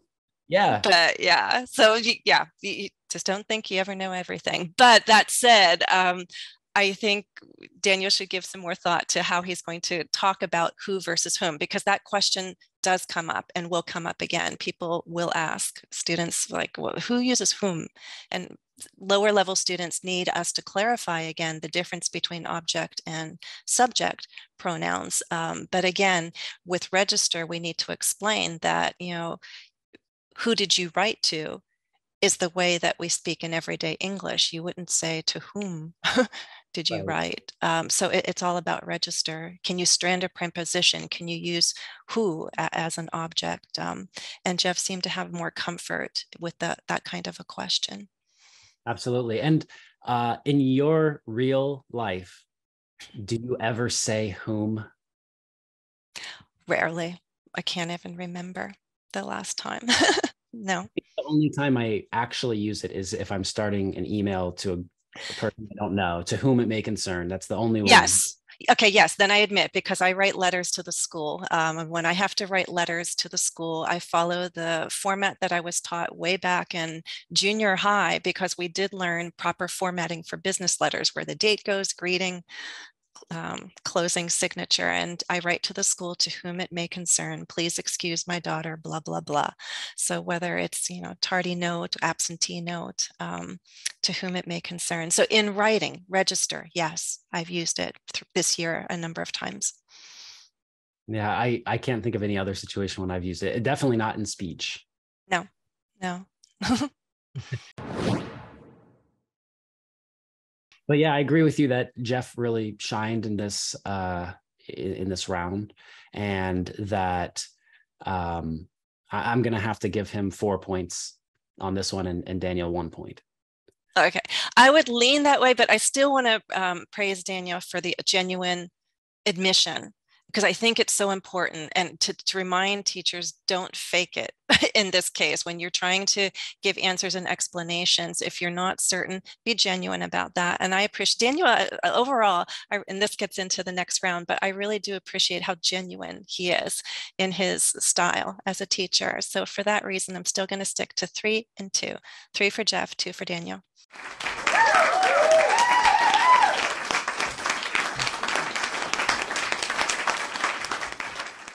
Okay, that's round 2. Stay tuned for round 3. Remember to subscribe to our YouTube channel so you don't miss the next round or our future battles. Click subscribe now. Lesson Showdown. Are you ready for round 3? Here are the topics you can choose from to make a video lesson about. Here are 2 topics you can possibly choose from: how to use the present progressive, or present continuous, however you wish to call it, how to pronounce common condiments. And I don't know if I really want to read them aloud because that might be helping you. And then the last 2 topics that you can choose from are intonation in tag questions and how and why to use adverbs in sentences. So Daniel, you can choose your topic first. I think I'm going to go with, I'm really stuck between pronunciation in the tag questions. I like both of those. Sorry, you can only choose one. Okay. I'm going to go the pronunciation. The pronunciation of different condiments? Yes, exactly. Yeah. All right. And Geoff, what are you going to choose? I can do present progressive. That's fine. Present progressive. All right. So why did you choose that one? I think grammar. Grammar was my first love. I know I do pronunciation now, but grammar was my first real joy. So I haven't made a grammar video in a very long time, so great, keep it fresh. Yeah. And Daniel, why did you choose pronunciation? I enjoy it, and I've done it a lot in the past, and I've gotten good results from it, and students have liked that. Just in terms of repeating, showing the way you use your mouth and things like that, little tricks I've picked up on how to remember the pronunciation of things. So yeah, that's my reason. I think that's my strongest point. Great. Now, remember, you have 4 hours to send us your video file. We've given you the address to send the file to. The file should be about 10 minutes long, and it should be your own original work. You can use visual aids, but they must be created by you. No pre-prepared material. Points will be awarded for creativity, clarity, accuracy, and effectiveness in teaching the topic. Now, let's see who can make the best video lesson. Good luck.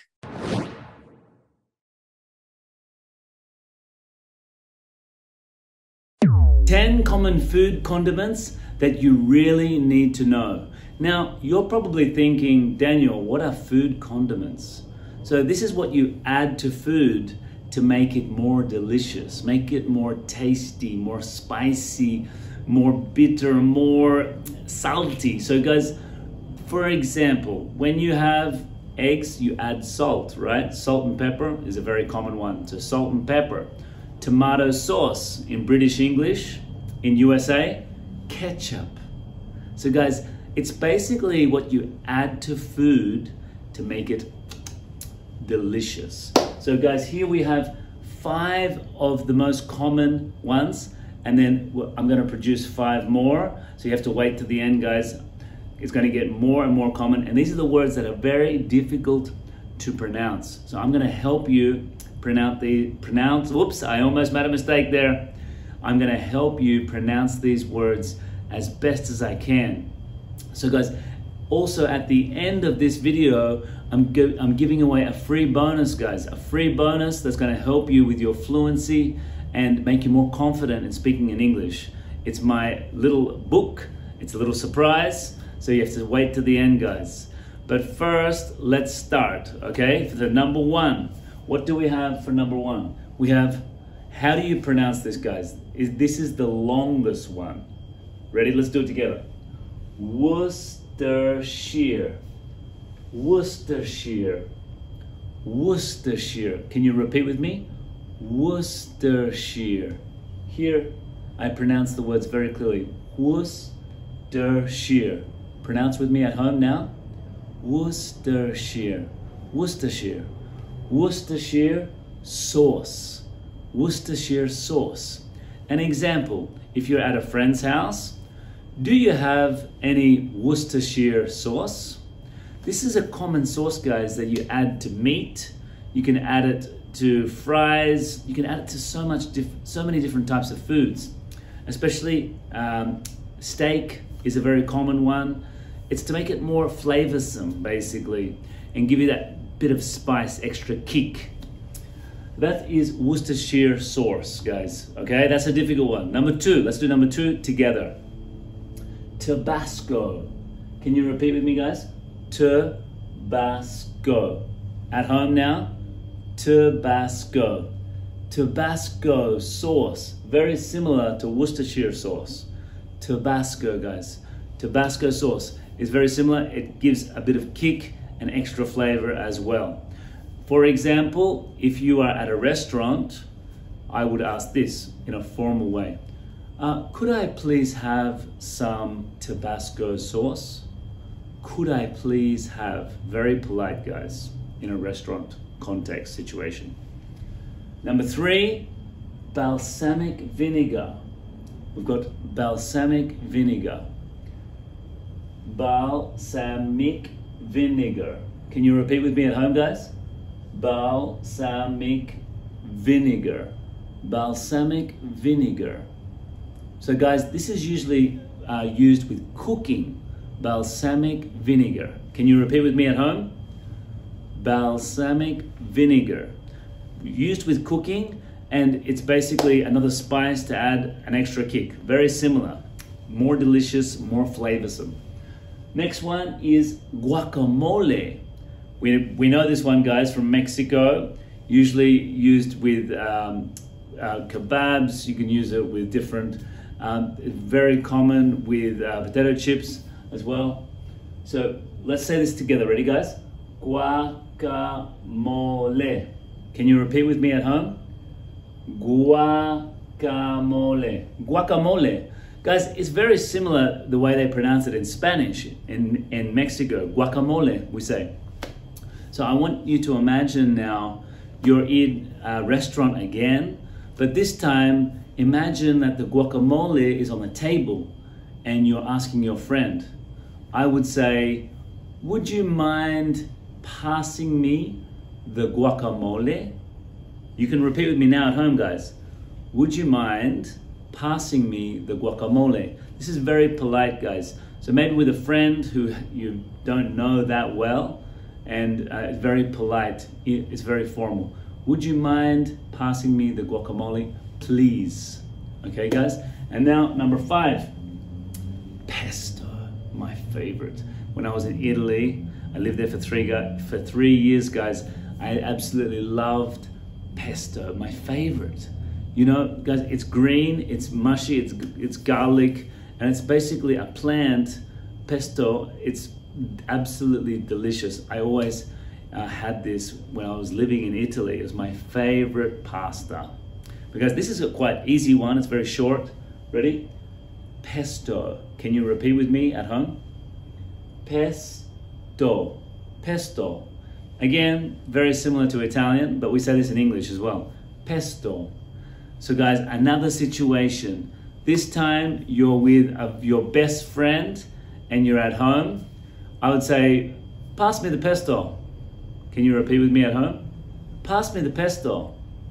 Pass me the pesto. So guys, the pesto sauce is very common in pasta.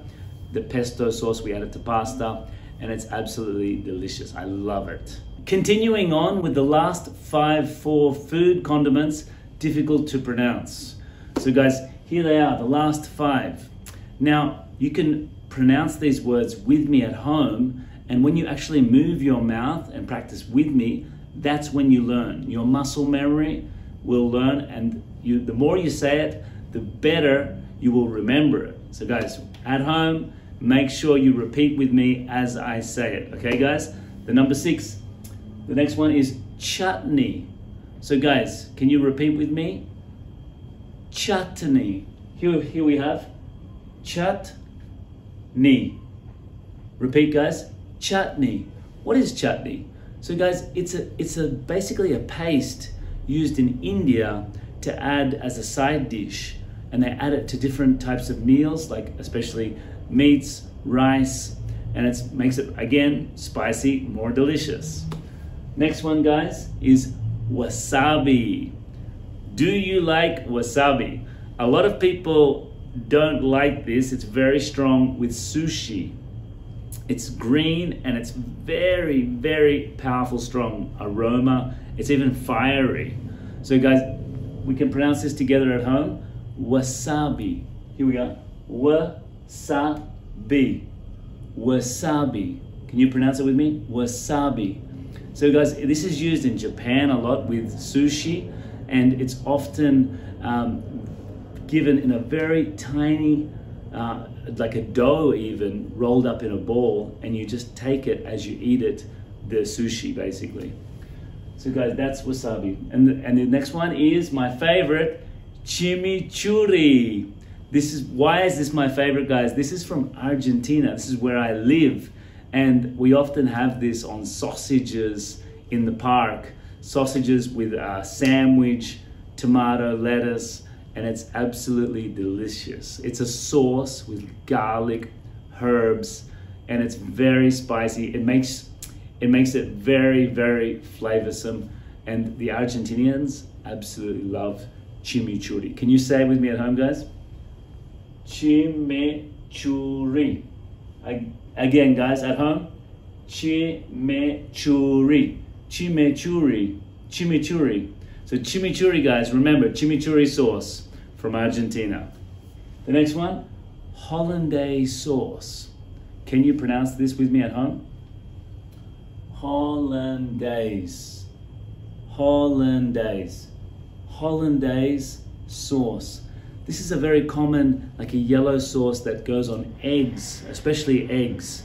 And it's like not very healthy at all, guys. It has a lot of mayonnaise, a lot of fatty taste there, but it's not very good for you, but it's quite delicious. It's normally used on a British breakfast with eggs. It's a yellow sauce that they normally pour onto the eggs.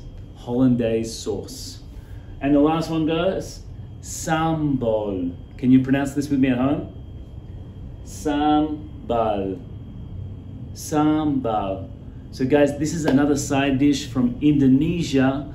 It's a very spicy dish, and it's another thing to add more flavor. So guys, repeat this one more time. Sambal. Can you repeat at home? Sambal.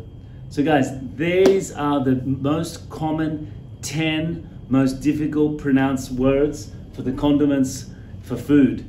Guys, and I hope that's helped you at home. And remember, use these words as much as possible. Watch this video over and over again to practice. Remember, practice makes perfect. And guys, like I promised you, here is the link below on my book, How to Improve Your Fluency and Confidence. Guys, I hope you enjoyed the book. Remember, click below and you'll have the book for free. I hope you enjoyed it, guys. See you next time.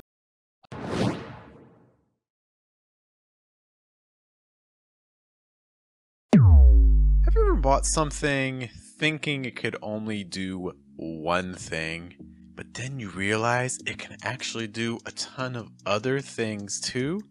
The present progressive, or present continuous, however you call it, is the same way.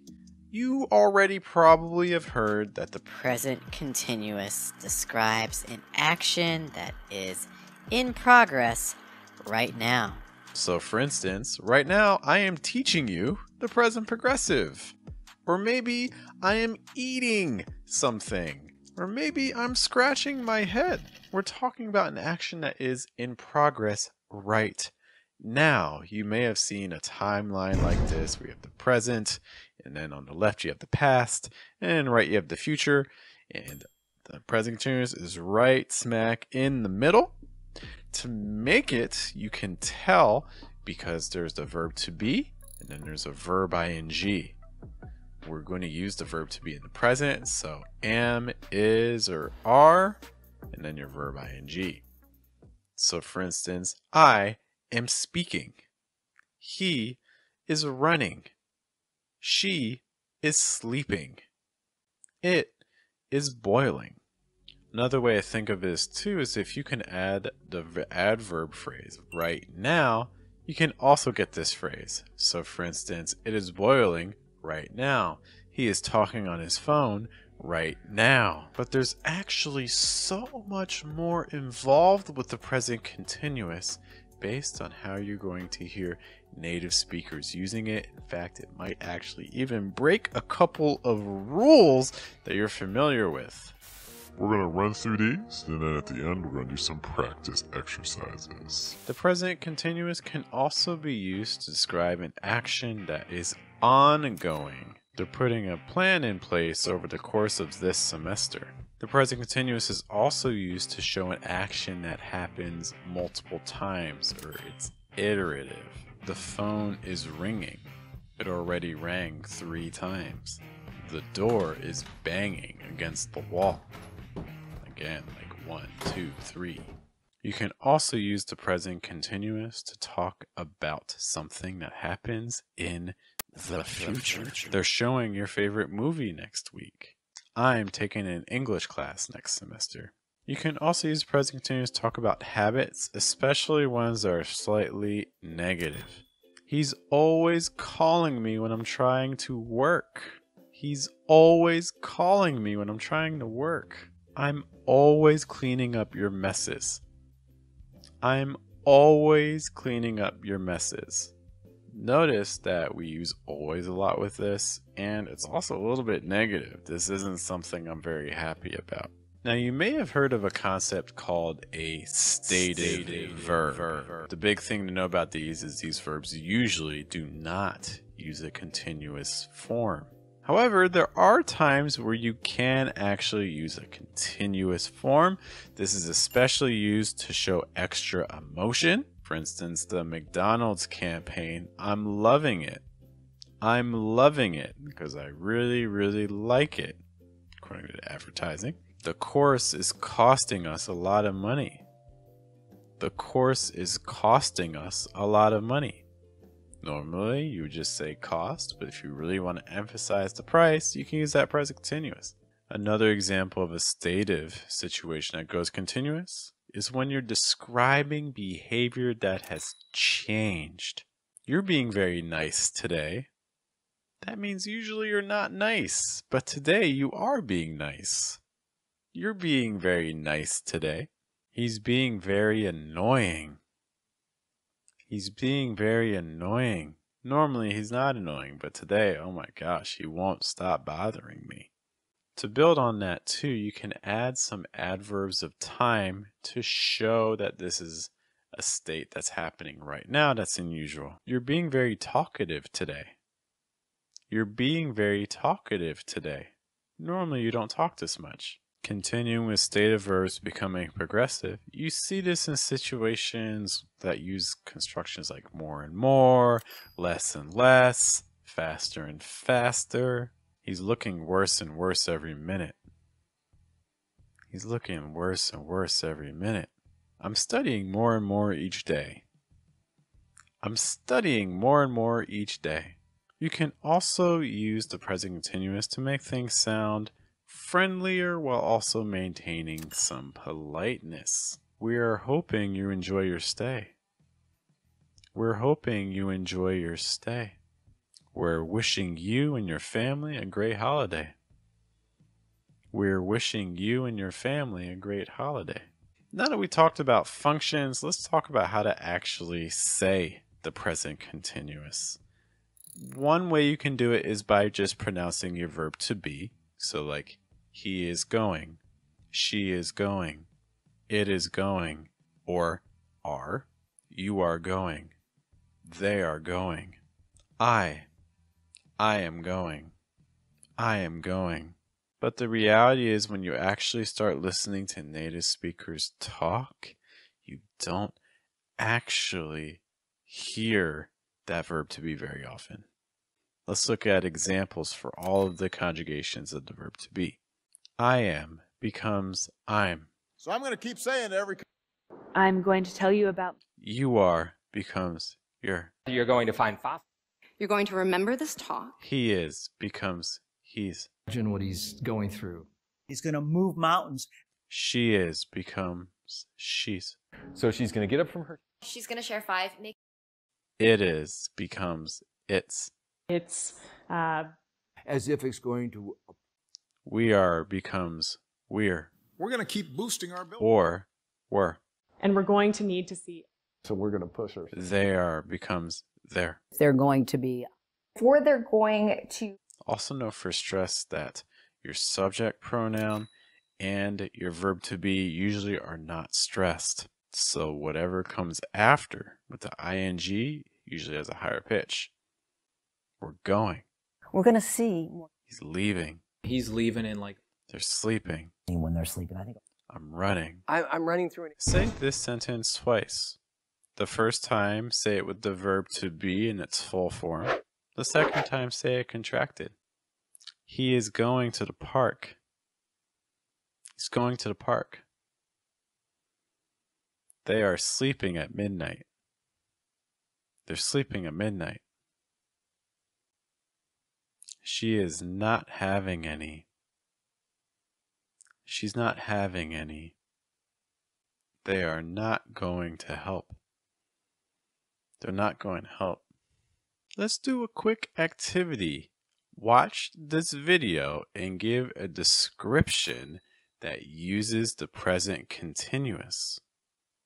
After, we'll show you example sentences that use the present continuous to describe the picture.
Which one of these functions of the present continuous was new for you?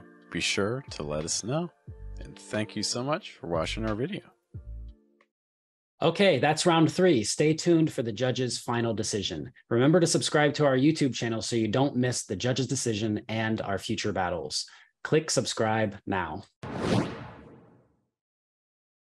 All right, Jennifer, how do you think round 3 went? Round 3. This is fun.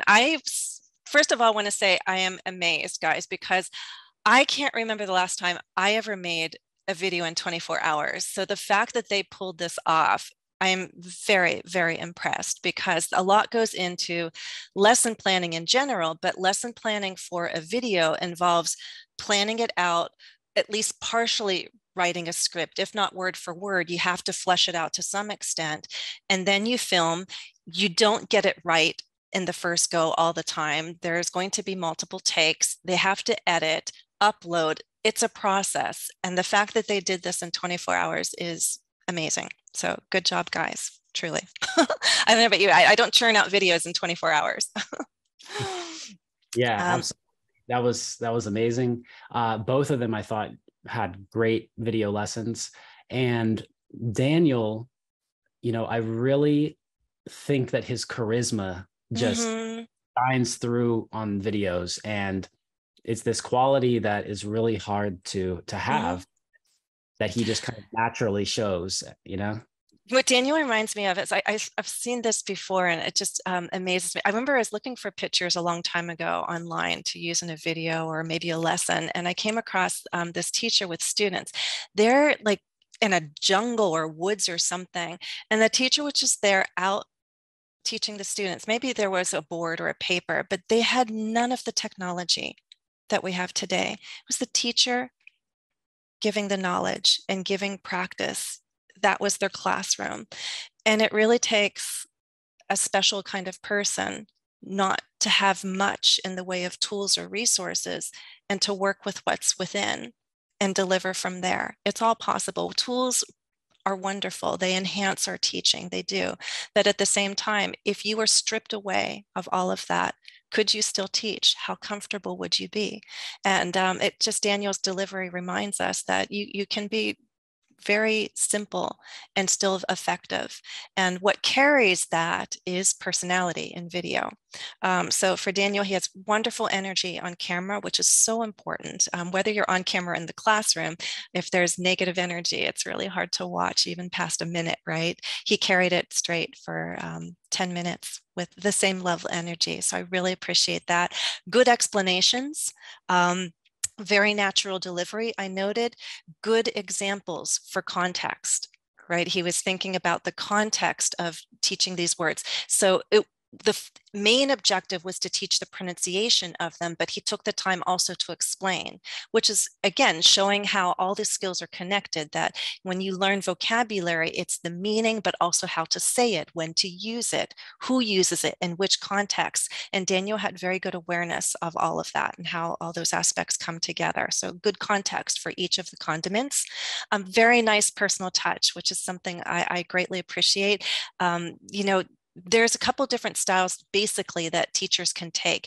It's, person on screen, face on screen, give the information, versus, hey, like, make a connection, let's spend some time together, and I have something useful to share with you. It's a completely different learning experience, right?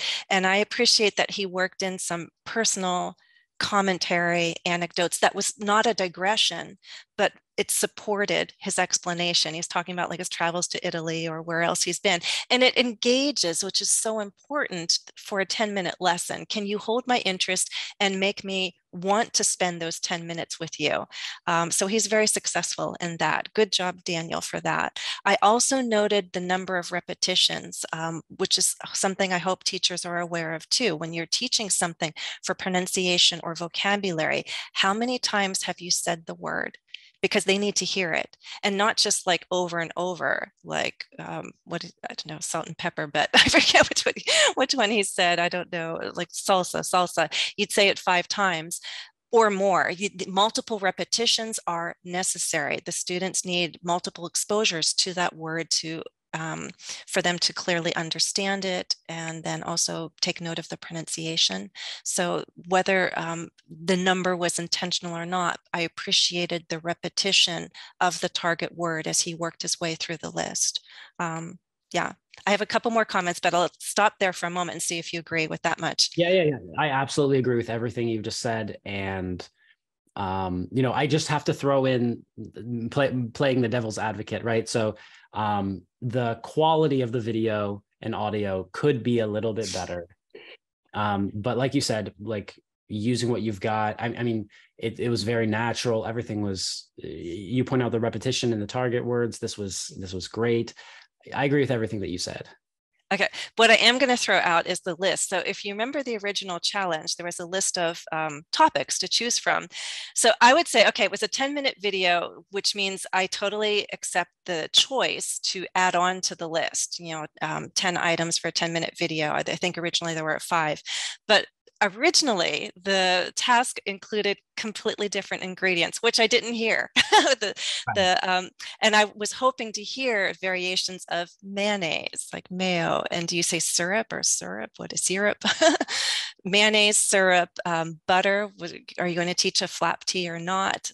Mustard and ketchup. So I want to say the original 5 somehow slipped away, and then sambal came up and I didn't even know it. And I'm like, I do think mayonnaise would have more relevance and more frequency in this list. It was interesting and I learned something, but again, for the language learner, I think mayonnaise would have been the better choice to insert. So whether he discarded some of the original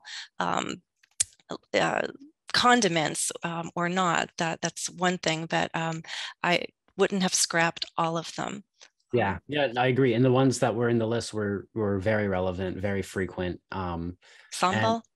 Yeah, that one I think was more him because where he lives and his experience. And then some like I think he had the example of Worcestershire sauce. Which I can't say.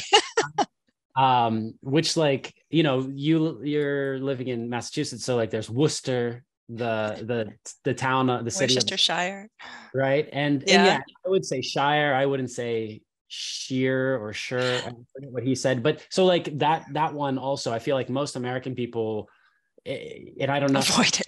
Of course, I'm speaking about American English only, and he's Australian, so I don't know if it's really relevant. But most people here wouldn't pronounce it that way at all, and they might say Worcester or Worcester or something. We butcher it, but we know it. We all know it's in this bottle with a paper. We know what it is when we see it on a table. But sambal, we wouldn't know. So strictly speaking, from the perspective as an American English speaker, it was interesting, but I would have scrapped sambal from the list, and I would have liked to see mayonnaise or Worcestershire, whatever it is, sauce. And to do the research, because it would have taught me, how do you say it? How should I be saying it? So if we pivot over to Geoff, if I'm impressed by both for having created something within 24 hours, Geoff totally raised the bar with the editing within 24 hours. Oh my gosh. Like I did not expect that level of editing within 24 hours. I was very impressed. I also loved the beginning. Again, not doing something just for frill, but working it in. It was very clever to use the dual purpose bottle opener and talk about how a structure and grammar can serve more than one purpose. So it was a very clever intro with very smooth editing, and I really appreciate that. Very engaging in terms of the editing. It was done to enhance the lesson and not to just put an icing on the cake, right? Yeah, his video editing abilities really shined here, and so that's the quality of the video. We could see that was higher here, and audio, and so that maybe doesn't play into teaching, but it plays into producing content that is teaching content. So I feel like the better it can be, that has to be worth something too. And the lighting, everything. I mean, he's got it down. Yeah, I things that I'm still, after all these years, still working on. I struggle, I admit. I also appreciate from the lesson structure, the scaffolding. And for those who don't understand scaffolding, it's how you build up. You start with simple things and then you get more complex. And so the way that he presented the information was done in a way not to overwhelm people initially within the first few minutes, but to start with the familiar and then go from there. So scaffolding was present in the lesson structure. I appreciate that. I also noted in his delivery, it's something that I try to do. Again, something that we should all be aware of as teachers, especially through video. When do we speak more slowly and articulately, and when do we switch back into our everyday speaking, especially at the rate, move back into fast speech and reduction, etc.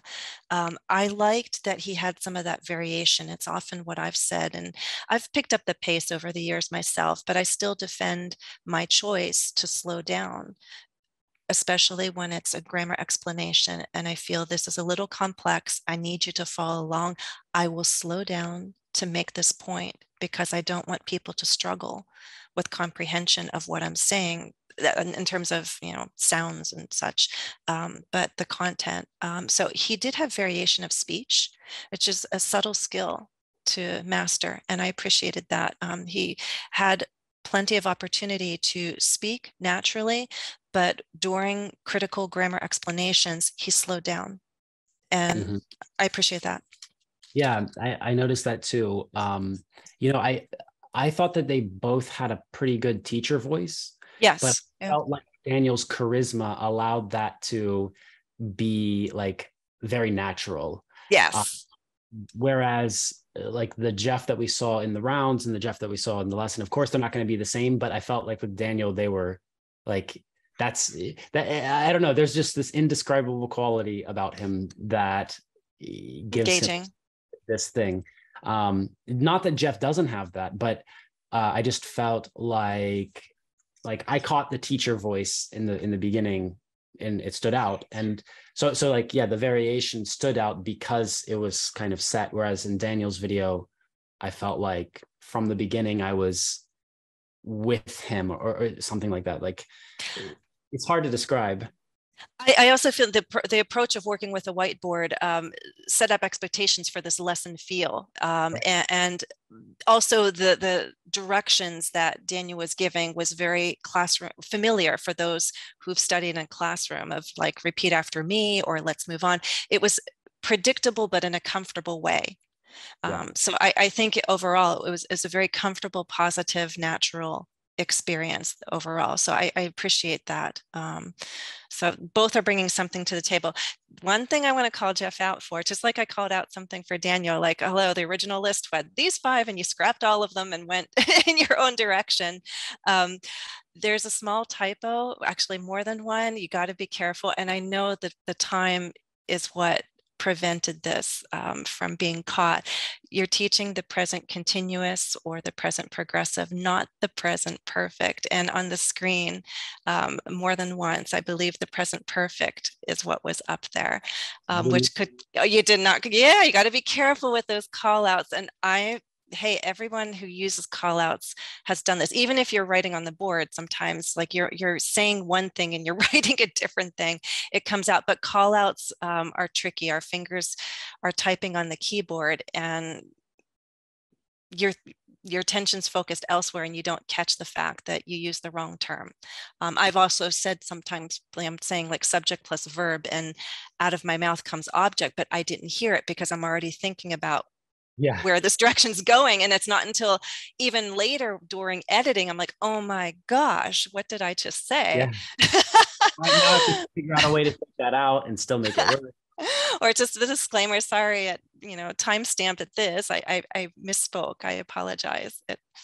I don't have a team catching me when I speak on camera. Well, another thing I really liked about Geoff's lesson was at the end, the exercise.